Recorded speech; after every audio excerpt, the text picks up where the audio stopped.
Hi guys, and welcome back to Fragments of a Simple Life, where every video I make is super simple. Today, we are going to be reading some more Hans Christian Andersen Tales.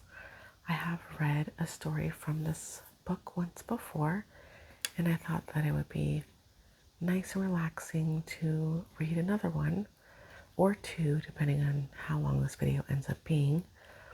I'll call this an eyes closed video. You can go ahead and put your headphones in, relax, close your eyes, and just listen to me read. You're not going to be missing anything that I'm doing with my hands particularly. I have a post-it here to help me remember the story that we already read. This one was called Little Ida's Flowers, written in 1835. I believe I have a playlist called Books, and if you go to that one, you can hear me read it. Today, sticking with a plant theme, we're going to go with a story called The Fir Tree, F-I-R. This one was written in 1844. When I'm done reading this little section here, I'll just bring the post-it down so we remember that we also already read this one together. Not sure how long this will take, but if we read another story, I have more post-its. Let's get started. Close your eyes if you can, or maybe if you're doing something, just kick back and relax while you're folding your laundry, or whatever. Here we go. Out in the woods stood such a pretty little fir tree. It grew in a good place where it had plenty of sun and plenty of fresh air. Around it stood many tall comrades, both fir trees and pines. The little fir tree was in a headlong hurry to grow up. It didn't care a thing for the warm sunshine or the fresh air, and it took no interest in the pleasant children who ran about chattering when they came to pick strawberries or raspberries. Often, when the children had picked their pails full or had gathered long strings of berries threaded on straws, they would sit down to rest near the little fir.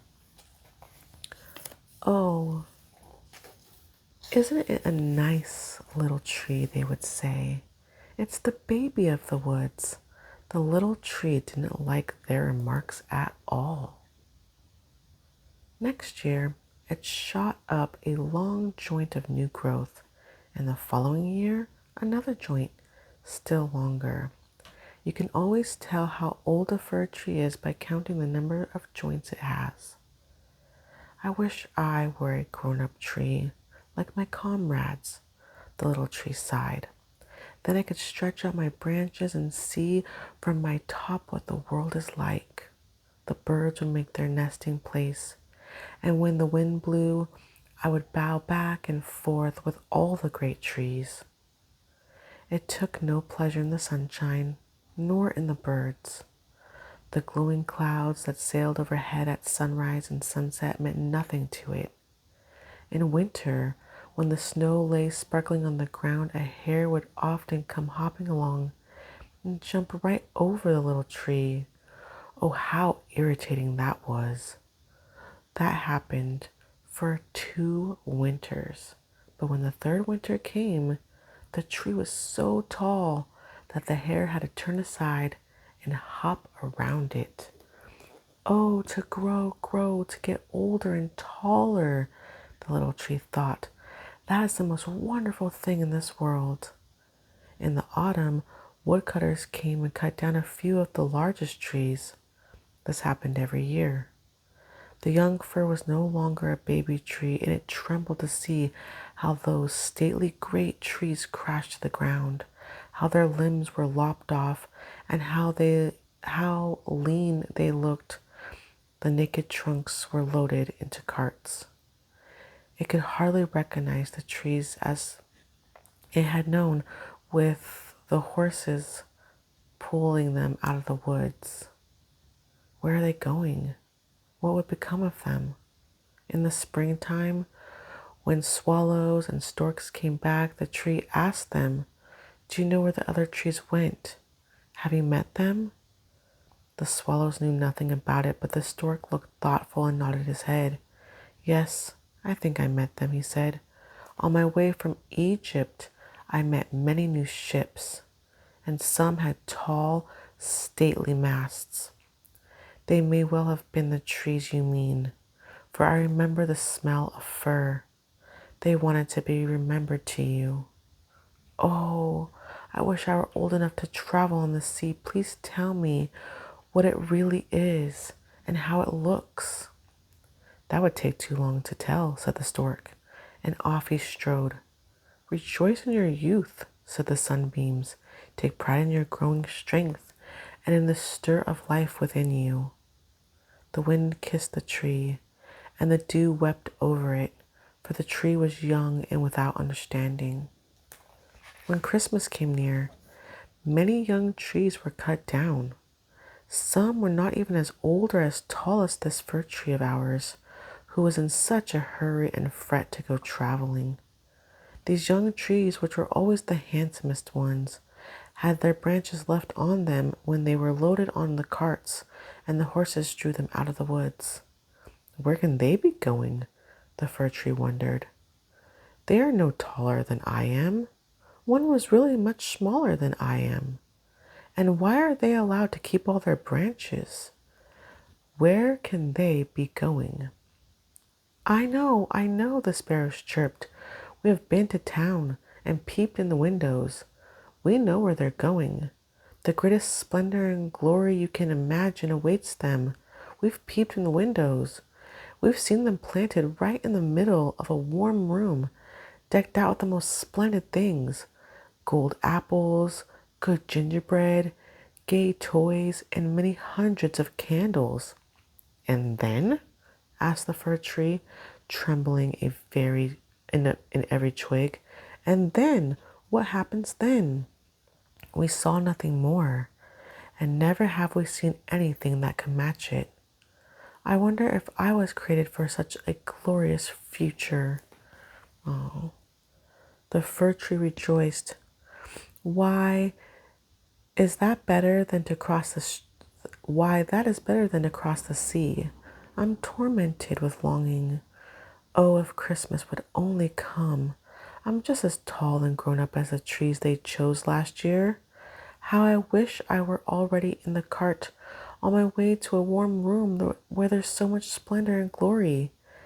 Then, then something even better, something still more important is bound to happen. Or why would they deck me so fine? Yes, there must be something still grander. But what? Oh, how I long. I don't know what's the matter with me." "Enjoy us while you may," the air and sunlight told him. "Rejoice in the days of your youth, out here in the open." But the tree did not rejoice at all. It just grew. It grew and was green, both winter and summer, dark evergreen. People who passed it said, "There's a beautiful tree." And when Christmas time came again, they cut it down first. The axe struck deep into its marrow. The tree sighed as it fell to the ground. It felt faint with pain. Instead of the happiness it had expected, the tree was sorry to leave the home where it had grown up. It knew that never again would it see its old comrades, the little bushes and the flowers about it, and perhaps not even the birds. The departure was anything but pleasant. This is depressing, guys. I'm sorry. The tree did not get over it until all the trees were unloaded in the yard, and it heard a man say, "That's a splendid one. That's the tree for us." Then two servants came in fine livery and carried the fir tree into a big, splendid drawing room. Portraits were hung all around the walls. On either side of the white porcelain stove stood a great Chinese vase with lions on their lids. There were easy chairs, silk-covered sofas, and long tables strewn with picture books and with toys that were worth a mint of money, or so the children said.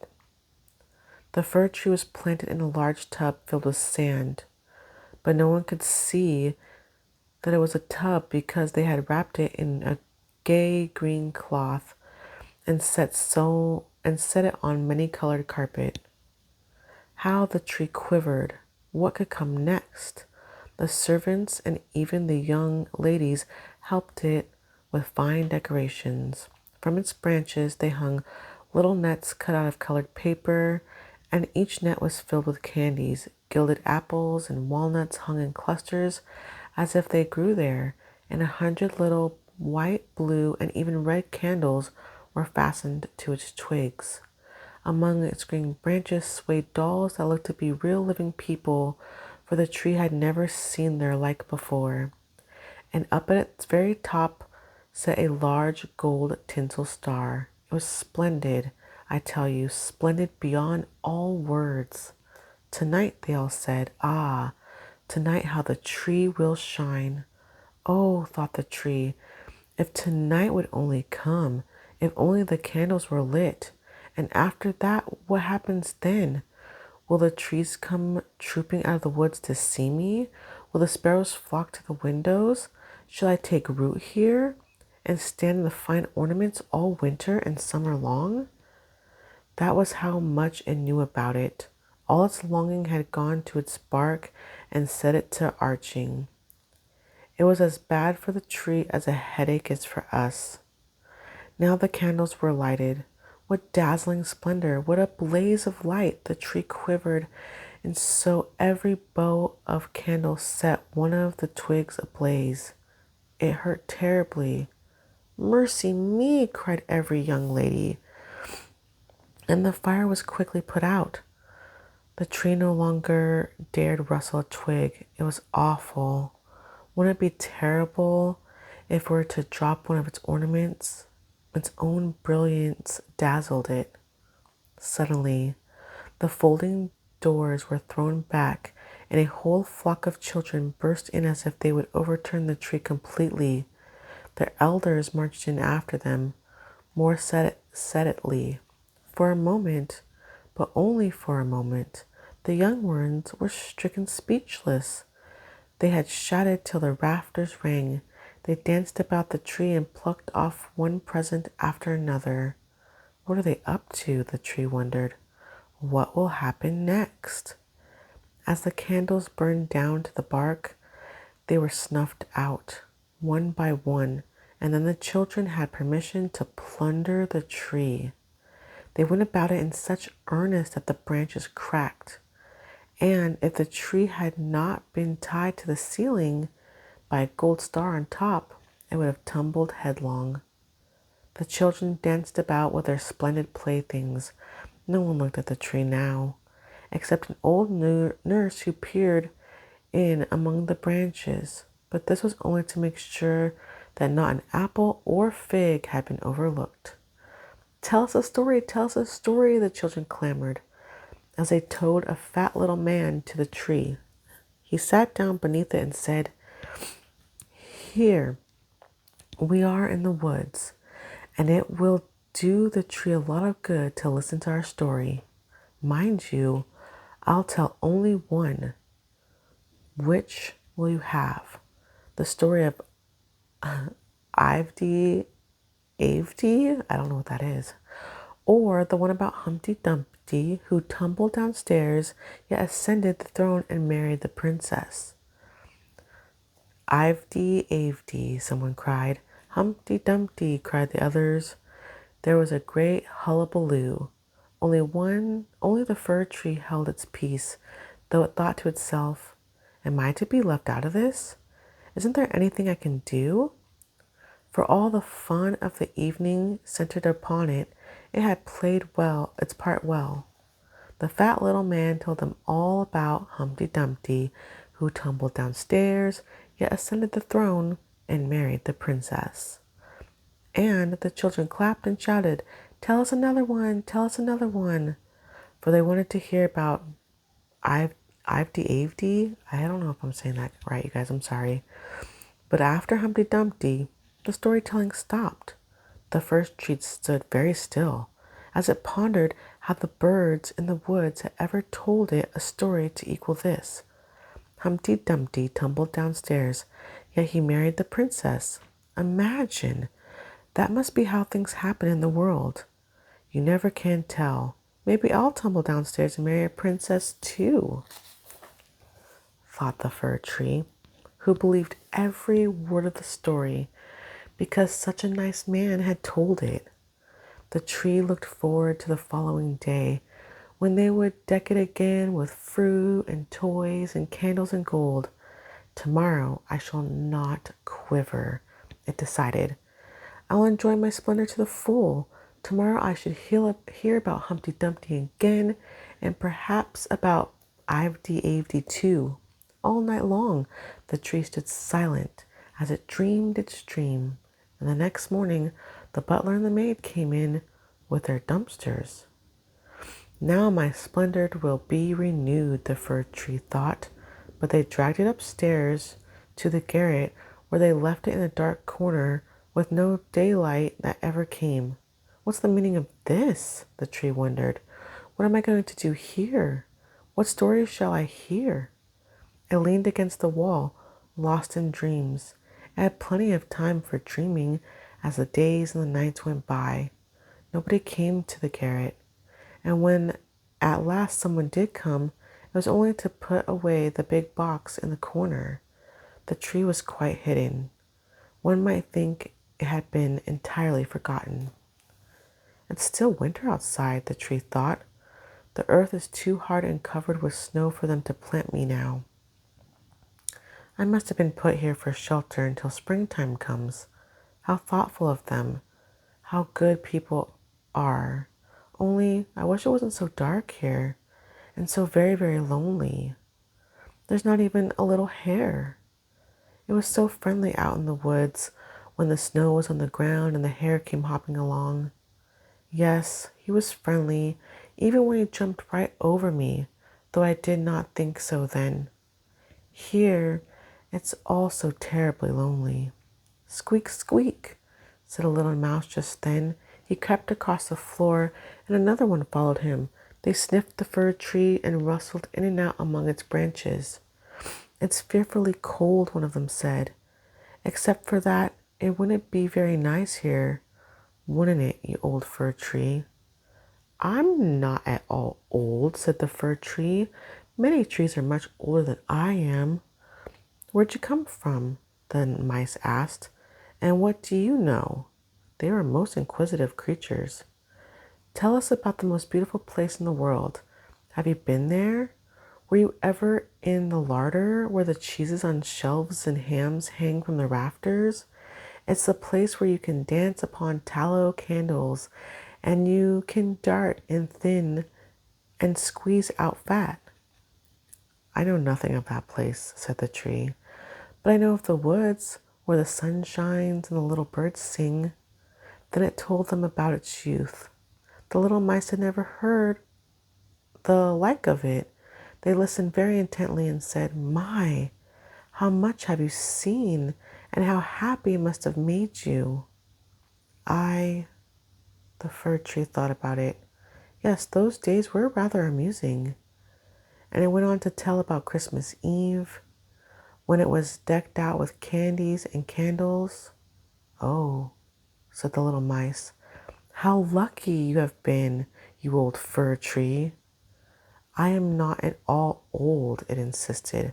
I came out of the woods just this winter, and I'm really in the prime of life, though at the moment my growth is suspended. How nicely you tell things, said the mice. The next night they came with 4 other mice to hear what the tree had to say. The more it talked, the more clearly it recalled things, and it thought those were happy times. But they may still come back. They may come back again. Humpty Dumpty fell downstairs, and yet he married a princess. Maybe the same thing will happen to me. It thought about a charming little birch tree that grew out in the woods. To the fir tree, she was real and a lovely princess. Who's Humpty Dumpty? The mice asked. So the fir tree told the whole story. Before I could remember it word by word, the little mice were ready to jump on the top of the tree for joy. And the next night, many more mice came to see the fir tree. And on Sunday, 2 rats paid a call, but they said that the story was not very amusing. This made little mice sad, so they began to find it's not so interesting either. Is that the only story you know? The rats asked. Only that one, the tree answered. I heard it on the happiest evening of my life, but I did not know how happy I was. It's a very silly story. Don't you know one that tells about bacon and candles? Can't you tell us a larder story? No, said the tree. Then goodbye, we won't be back, the rats said, and went away. At last little mice took to staying away too. The tree sighed. Oh, wasn't it pleasant when those little gray mice sat around and listened to all I had to say? Now that too is past and gone, but I will take good care to enjoy myself once they let me out of here. When would that be? Well, it came to pass in the morning when people came to clean out the garret. The boxes were moved and the tree was pulled out and thrown hard on the floor.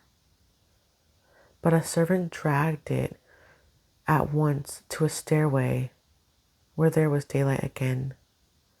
Now my life will start all over, the tree thought. It felt the fresh air and the first sunbeam strike as it came out onto the courtyard. This all happened so quickly, and there was so much going around it that the tree forgot to give even a glance itself.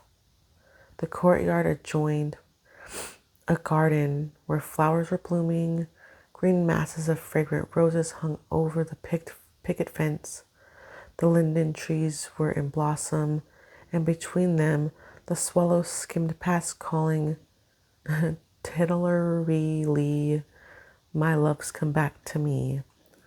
But it was not the fir tree of whom they spoke. Now I shall live again, it rejoiced, and tried to stretch out its branches. Alas, they were withered and brown and brittle. It was tossed into a corner among weeds and nettles. But the gold star that was still tied to the top of it sparkled bravely in the sunlight. Several merry children who had danced around the tree and taken such pleasure in it at Christmas were playing in the courtyard. One of the youngest seized upon it and tore off the tinsel star. Look what's still hanging on the ugly old Christmas tree, the child said, and stamped upon its branches until they cracked beneath his shoes. The tree saw the beautiful flowers blooming freshly in the garden.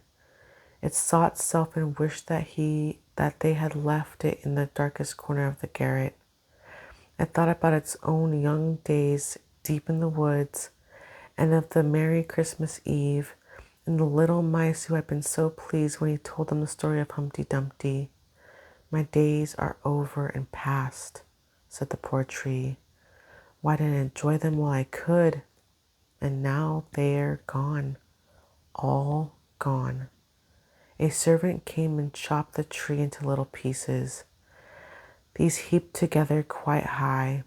The wood blazed beautifully under the big copper kettle, and the fir tree moaned so deeply that each groan sounded like a muffled shot. That's why the children who were playing nearby ran to make a circle around the flames, staring into the fire and crying, "Piff, paff," as each groan burst from it. The tree thought of the bright summer day in the woods, or starlit winter night.